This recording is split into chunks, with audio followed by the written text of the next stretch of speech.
On va maintenant effectuer l'exercice numéro 3 du cours 2. Donc, on va utiliser la fonction décaler pour générer le deuxième arc de cercle. On va positionner notre origine au centre. Puis après ça, on va générer le contour. Donc, allons dans SolidWorks. On voit un esquisse qu'on va installer encore sur le plan de face. Je vais commencer simplement par faire un axe au centre. Juste pour m'aider à positionner mes choses. Je vais faire le premier arc de cercle par son centre. On va faire un demi-arc de cercle.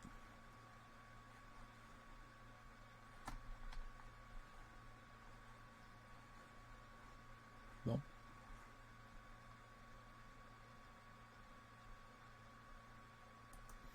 Ensuite, on va tout de suite le coter avec un rayon de 4 pouces.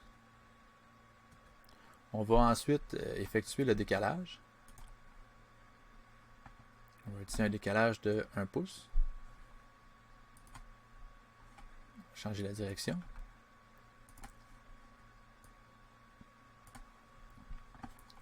Pour le haut de la pièce, on va faire la même chose. On va utiliser la fonction décaler.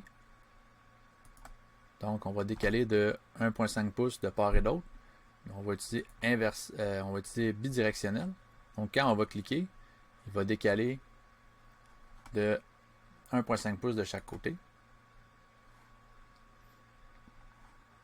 On peut tout de suite faire des petits ajustements.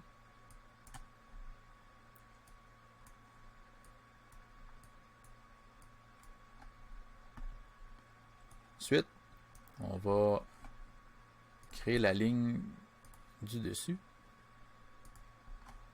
Encore une fois, on peut faire des petits ajustements. On ne peut pas tout de suite faire la cotation. On n'a pas la ligne du bas. On peut la faire tout de suite. Donc, on va avoir une ligne pour la base.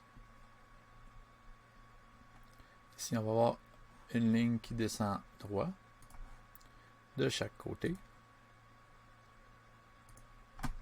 Même chose de l'autre côté. On aurait pu aussi faire la moitié de la pièce et faire une symétrie. Ça aurait été possible, mais ici, on cherche à utiliser la fonction décaler. On peut remonter, avoir un droit. Là après, on revient et on fait une ligne courbe. On peut faire la même chose de l'autre côté.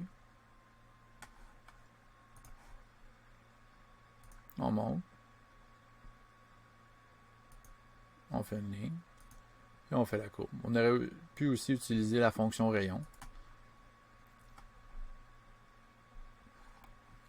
Ajuster les entités.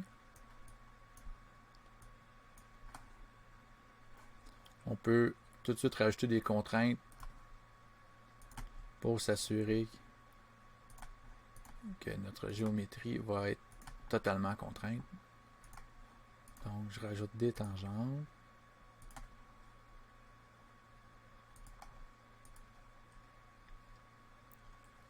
On peut aussi rajouter des valeurs égales.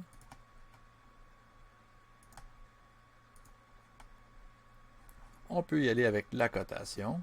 Entre notre origine et le dessous, on va avoir 1 pouce.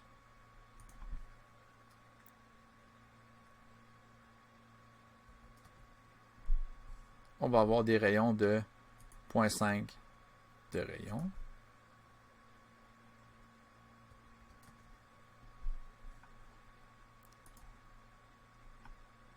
Ici, on va avoir 2 pouces. Entre le sommet et la base, on se trouve à avoir 7 pouces.